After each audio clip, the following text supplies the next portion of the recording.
तो शस्त्र और शास्त्र दोनों से लैस हैं केजरीवाल। लेकिन उसके बाद भी मोदी जी जो हैं वो उनकी जो हठ धर्मिता है और जो जितनी वो दृढ़ निश्चयी है, या आप उसको कह सकते हैं तानाशाह हैं, डिक्टेटर हैं, वो एक अलग तरीके की है। तो वो मान जाएंगे, वो पीछे कदम हटा लेंगे, मुझे ऐसा लगता नहीं है। नहीं, मैं उनको मैं एक मैं एक चाहता हूँ लाइन और। आलोक जी, हाँ। मैं गिरीश अच्छा। जी मौजूद हैं, तो गिरीश जी गुजरात की पावन भूमि से आते हैं। तो गिरीश जी, मैंने जो कहा उससे आप कितना सहमत हैं, क्या मानते हैं आप? नहीं, बिल्कुल आपने जो बताया वो सही है। इसमें क्या, एक चीज मैं आपको बता दूं कि सुप्रीम कोर्ट का एक जजमेंट जो लास्ट आया था उसमें ईडी का जो वारंट है, that does not empower ED to arrest somebody. अगर वो नहीं आ रहे हैं तो इनको ये करना है कि इनको उनके वहां जाना है। ये शिबू सोरेन को ये पूछ रहे थे कि भाई तुम कहां हो, हम वहां आएंगे। फिर उन्होंने दिल्ली के रेसिडेंस पे रेड किया। अब ये केजरीवाल बहुत अच्छे से जानते हैं।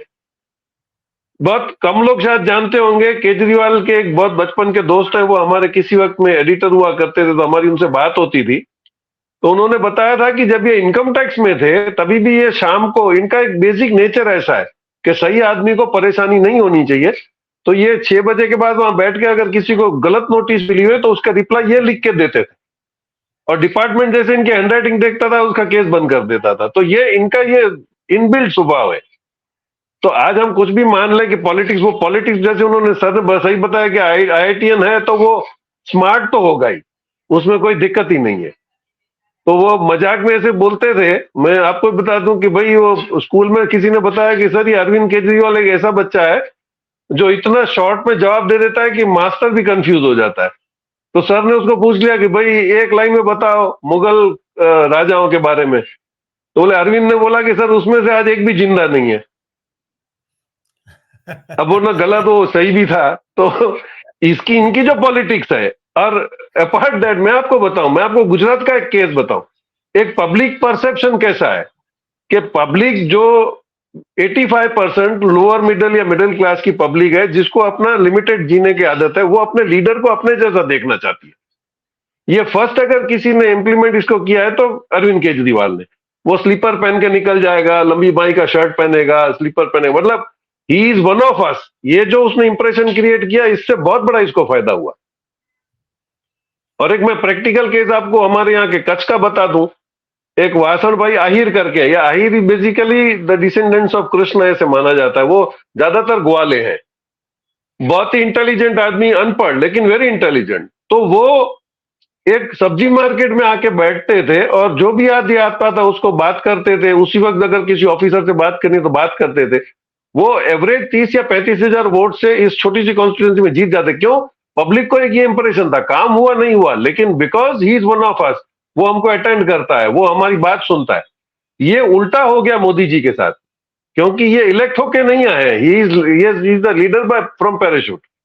तो जैसे ही आते उन्होंने अपना स्टेटस खुद का बड़ा करके he started setting A Bible कि सीएम को कैसे बिहेव करना चाहिए। क्यों? उसके पहले केशुभाई पटेल थे, वो बेसिकली फार्मर थे, तो उनके वहां बंगले पे चले जाओ तो अपॉइंटमेंट नहीं भी हो तो बाद में बुला के पूछ लेंगे। ये इनके यहाँ नहीं था, इन्होंने एंट्रियां बंद कर दी। ये जहां भी जाते हैं उनकी एंट्री अकेली होती है, और वो पूरा हिंदुस्तान जानता है कि वो बॉडीगार्ड को भी आगे नहीं आने देते उनके और कैमरा के बीच में। तो ये जो परसेप्शन हुआ कि he is not one of us, ये धीरे धीरे इंप्रेशन अभी क्रिएट हो रही। और सबसे बड़ी गलती जो इन्होंने करी है कि इन्होंने आदिवासियों को सब जगह जहां जहां छेड़ा है। अभी भी देखिए, आज जो लीडर छूटा है गुजरात में, Chaitar Vasava, is very powerful. आदिवासियों में उसकी अच्छी बड़ी पैठ है, उसने काम किया, उसको आपने उसके उसकी वाइफ को जेल में डाल दिया। You have almost cut your line. Adivasi नहीं मानते, और हम जैसे मान रहे हैं कि आदिवासी अवेयर नहीं है। सर, सोशल मीडिया के बाद तो आदिवासी शायद हमारे से ज्यादा विजिलेंट हो गए, वो हर चीज को जानते हैं। तो आज जैसे इकट्ठा कर लिया, शिबू सोरेन का तो जो प्रोसेस था वो बिल्कुल सही था। इनको शायद ये भी था कि अरेस्ट करने के बाद शायद कहीं दंगा हो जाए तो प्रेसिडेंट रूल लगाने के लिए उनको मौका देखना था, तो वो नहीं हुआ। महाराष्ट्र में भी ये इनका नहीं हुआ कि भाई इनको पकड़ लो तो शायद बहुत दंगे हो जाएंगे।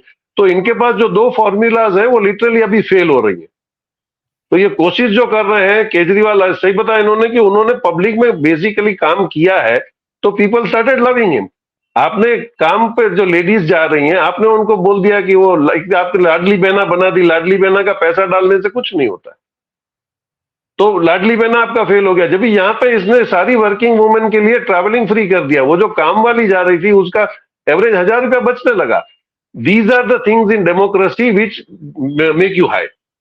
तो ये डिफरेंस जो है दोनों के बीच में, ये 24 में, क्योंकि 10 साल में तो कुंभकर्ण भी खड़ा होता था सर। कुंभकर्ण को ये सुला दिया कि आप सो जाओ, उठोगे तो आपको बहुत विकास दिखेगा। अब कुंभकर्ण उठ गया, उसको विकास कहीं दिख नहीं रहा है। अब वो पब्लिक को चिल्ला चिल्ला के बोलेगा।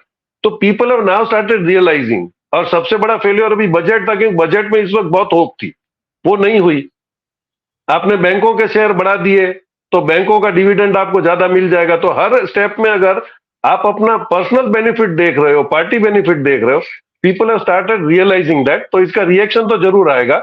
और मैं नहीं समझता हूं कि अभी जो इनका ये कॉन्सेप्ट है सबको अंदर करने का, ये शायद इनके खिलाफ जाएगा अभी। सर जी जी गिरीश जी, लेकिन जिस तरह का उनका व्यवहार है, आपने गुजरात में बहुत करीब से देखा है जब वो मुख्यमंत्री थे, और अब प्रधानमंत्री के रूप में पूरा देश देख रहा है। तो उनका जो व्यवहार है, जिस तरीके का उनका एटीट्यूड है, उसमें आपको लगता है कि वो मतलब झारखंड में अगर फेल हो गए अपने मिशन में, जैसा आपने बताया कि वहां वायलेंट नहीं हुए, आदिवासी नहीं हुआ, राष्ट्रपति शासन नहीं लगा पाए, और दूसरा वहां पर विधायकों को तोड़ने से कांग्रेस ने बचा लिया, वो उड़ा ले गई उनको अपने शासित प्रदेश में, तेलंगाना में हैदराबाद ले गई। तो अब वो विधायकों से उनका संपर्क नहीं रहा, कुछ दल बदल नहीं हो सका, ना अपनी सरकार बना पाई बीजेपी वहां पर, ना राष्ट्रपति शासन लगा के राज्यपाल के सारे लोकसभा चुनावों के लिए एडमिनिस्ट्रेशन ले पाई।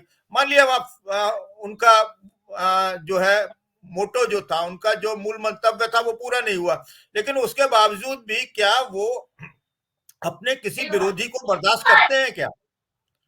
उनकी जो हैबिट, वो क्या नहीं, वो अपने नहीं विरोधी करते। तो केजरीवाल को अंदर डालेंगे, या वो केजरीवाल से डर जाएंगे? सर शायद झारखंड के बाद इनकी समझ में आ गया। अब इसमें 2 पॉइंट है। एक तो ये है, मोदी जी किसी की सुनते नहीं है, उनमें जो इनके दिमाग में आ गया वो उसको करना है। अब सबसे बड़ा फेलियर देखिए बुलेट ट्रेन का, उसकी प्रैक्टिकल रिक्वायरमेंट नहीं है, लेकिन क्योंकि उनका ड्रीम प्रोजेक्ट है तो पूरा देश उसके पीछे लगा हुआ। बुलेट ट्रेन शुरू करो, बुलेट ट्रेन। अब अगर 45 मिनट्स में मैं अहमदाबाद से बॉम्बे फ्लाई करके जा सकता हूं, तो कौन उस ट्रेन में जाएगा? और वो बिजनेसमैन है जिसको टाइम की कीमत है। तो उनके जो कुछ प्रोजेक्ट्स हैं जो करने, आप देखिए वो सी प्लेन लेके आए थे, वो भी फेल हो गया। इन्होंने बड़े बड़े पोर्ट्स बनाने का ये करना, वो, लेकिन जब तक उसकी वायबिलिटी नहीं होती है, आज कोई भी बड़ी कंपनी इन्वेस्टमेंट के लिए आती है तो उसको ड्यू डिलीजेंस करती है। आपने ड्यू डिलीजेंस करे बगैर आपके दिमाग में आ गया शुरू करना है तो करना है, लेकिन दिक्कत यहीं पे हो गई। गुजरात में जो उन्होंने किया वो सक्सेसफुल मॉडल के तरह ऐसे शायद एस्टेब्लिश होने लगा। ऑफिसरों को उन्होंने बोल दिया, मैंने बोल दिया आपको वही करना है। ऑफिसरों को पहले एकदम छूट दे दी, उन्होंने सारा लीगल इलीगल सारा काम कर लिया। अब वही जो काम किया था उनके खिलाफ उसकी फाइलें बना के फिर ऑफिसर को जिंदगी भर बोलते रहे, आप मैं बोलता हूं ऐसे आप करिए। आज आप देखिए अभी ऑफिसर निकल रहे, तो गुजरात तो पूरा गुजरात के ऑफिसर ही तो दिल्ली चला रहे थे। तो इनको विश्वास किसी पे भी नहीं है। इनको ऐसा ही है कि जो मेरे आदमी है वही बैठेंगे वही काम करेंगे। और फिर इन्होंने सारे हथकंडे, एक पॉलिटिकल नेगेटिव लीडर जो होता है उसको जो करना था, आप हिस्ट्री से सीख लेते, इंदिरा जी ने वही किया था। विदाउट एनी रीजन उन्होंने सबको अंदर कर दिया, उससे क्या हुआ? लेकिन जब बहुत ज्यादा आप किसी को डराते हो ना, तो वो शायद डर को छोड़ देता है। अब यही पोजीशन होके आ रही है। अभी जो टूट टूट के इनके पास आने थे वो तो आ गए, जो पार्टी छोड़ के नहीं आए वो नेता या तो बेनिवोलेंट है और या वो बिल्कुल जड़ने के तैयार है। तो अब वो टूटने वाली बात तो शायद इनके लिए बहुत दूर की कौड़ी हो गई। अब टूटेंगे नहीं लोग, और अब समय भी नहीं रहा है। आचार संहिता के लागू होते ही कई लोग ऐसे जो डरपोक वहां आ गए थे, वही डरपोक तो डरपोक ही रहेगा, वो शायद उधर भी चले जाएंगे। तो आपकी पोजीशन अभी तो लिक्विड है। अभी मैं वानखेड़े जी को किसी प्रोग्राम में सुन रहा था, बोले एवरीथिंग सेड एंड डन, लेकिन अगर इनको सिंगल लार्जेस्ट पार्टी भी आ गई तो ये पीएम बन के बैठ जाएंगे और वोटिंग कराएंगे नहीं फ्लोर पे, बोलेंगे अभी बहुत काम करना है, 2 साल खींच लो। तो सारी पॉसिबिलिटीज जो इनके पास, इनके दिमाग खुराफाती दिमाग में चल रही होंगी, वो तो ये सरप्राइज के मोड पे लाके दे देंगे। लेकिन बेस में जब हम जाते हैं और पूछते हैं तो इनका जो करिश्मा था, उनका जो पब्लिक का जो लाइकिंग था, जो होप था कि भाई बहुत कुछ कर देंगे, अभी ये विश्व में हमारा डंका बजने लगेगा। अब वो एनआरआईज है, वो धीरे धीरे वहां से सोशल मीडिया पे आके बता रहे हैं कोई डंका नहीं बज रहा है। तो थिंग्स अभी वो वही बताओ, कुंभकर्ण उठ गया, उसको समझ में आ रहा है विकास नहीं है कुछ भी। People have now started realising, क्योंकि आम आदमी सर, आप पेट्रोल के भाव से परेशान है, आप छोटी आप इंडस्ट्रीज देखिए, अब वो पब्लिक सब, इवन जो अनपढ़ आदमी वो भी बोल रहे हैं कि भाई 2004 में तो 24% ही क्रिमिनल थे पार्लियामेंट में, अभी तो 43% है।